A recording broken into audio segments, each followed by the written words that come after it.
So I thought about that, and the example was somebody that needed $10,000. And so I thought, wow, that's pretty powerful stuff. And I'm going to play the game. I'm going to put it out there. And I said, universe, I would like $20,000. Just like blue glass butterflies and... Yeah, and I didn't really think about it that much after that. I just thought, I really would like to have $20,000 to play with. And every now and then I would think, well, that would be kind of fun. When I get my $20,000, I'm going to do this. But the path to it was hilarious. I get a letter 2 weeks later, I swear, 2 weeks later, I get a letter in the mail that says, hello, you worked for us 20 years ago, and you have money in a pension plan. And we're going to give you an opportunity to take a lump sum payment out of your pension plan that you didn't even know you had. And if you're older than 59 and a half, you don't have to pay a penalty on it. And I was literally days over being 59 and a half. So I get a lump sum payment for $22,000.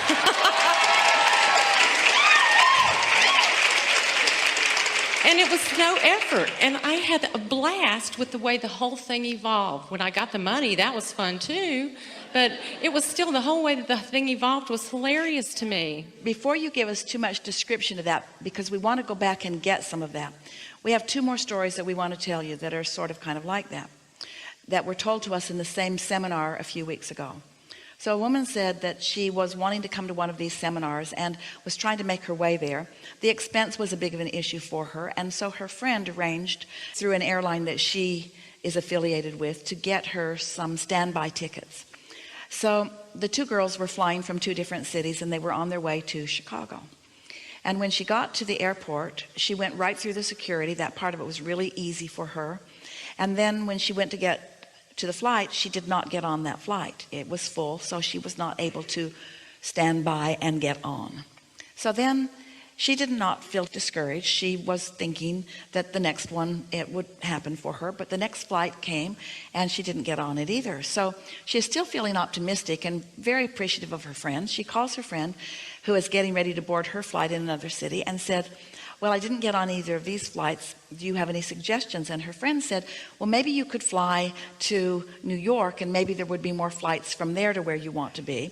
Why don't you ask someone? So she went to the service center and said to a new person behind the counter, do you think I could get on standby to go to New York, and then maybe I could get to where I want to go?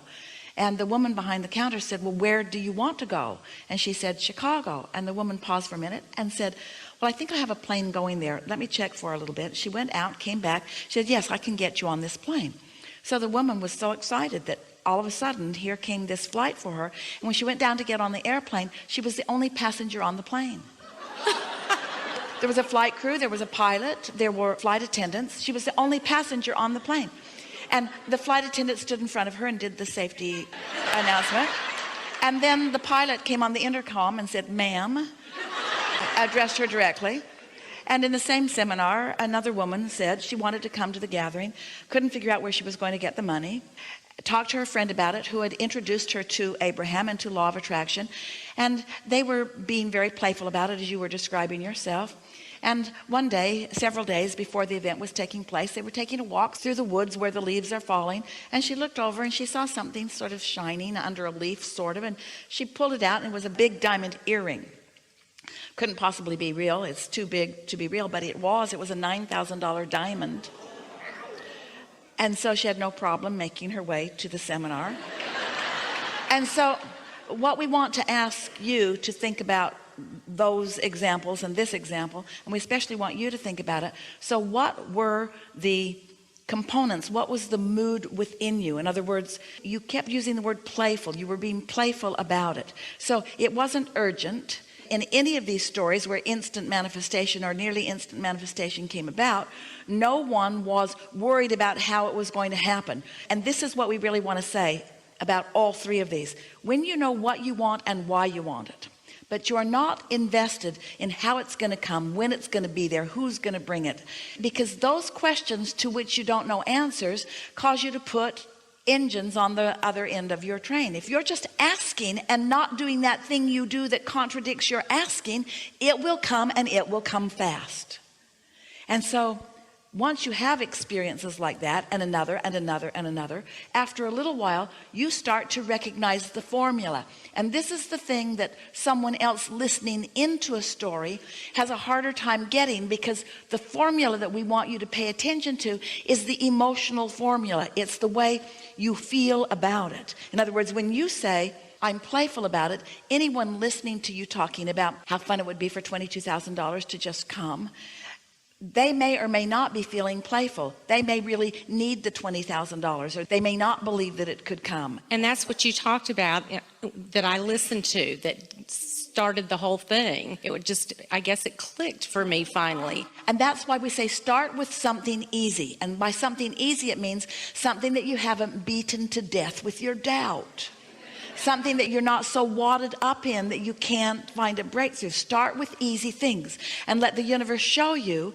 The universe will show you the following. The universe will show you, you are your inner being's object of attention. You have our undivided attention. And we mean that. Only you are the divider of the energy. Only you can split the energy. So we wrote a whole book about that. When you ask, it is given.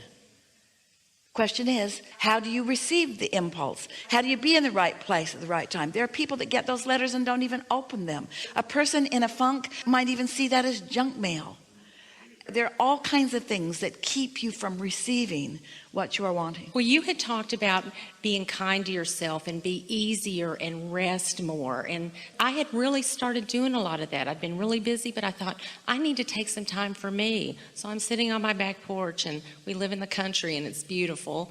And I'm watching the birds, and I'm taking more time for myself. And in that part of my life. Are you saying to us, the most productive thing that you could possibly do in terms of getting everything that you want is to do things that feel good to you? And it's easy. It was easy. Yeah. Because this is the art of allowing, not the art of making it happen. This is the law of attraction, not the law of assertion. You are worthy. One of our favorite things that happens as you get on a run like this, where you just begin to believe in your ability to receive, is that you begin finally to feel worthy. And once that belief clicks into place, once you show yourself the simple process of just getting in sync with what you've already asked for, and you find out how powerful and smart and specific and connected the universe is in delivering to you, and then start to enjoy your aligned, clear-minded, receptive mode part of realizing that you were in the right place at the right time. You begin saying things to yourself like, well, I was going to go over there, and then instead I went over there. Esther came down this morning. She likes to sit and sort of meditate and relax and make sure that she's where she needs to be and that her microphone is connecting with the system and so forth. And she usually gets here 20 minutes before start time, because that's just about the right amount of time for her to get into that rhythm. And this morning she felt the impulse to come down at 25 after instead of 20 minutes before. So she was 15 minutes ahead of usual. And she thought, don't know why. It's not what I usually do. Just felt like the thing to do. And she was miraculously ready 15 minutes early. That in and of itself is sort of like a world event. And then she was sitting there, and then the announcement is going to take the stairs.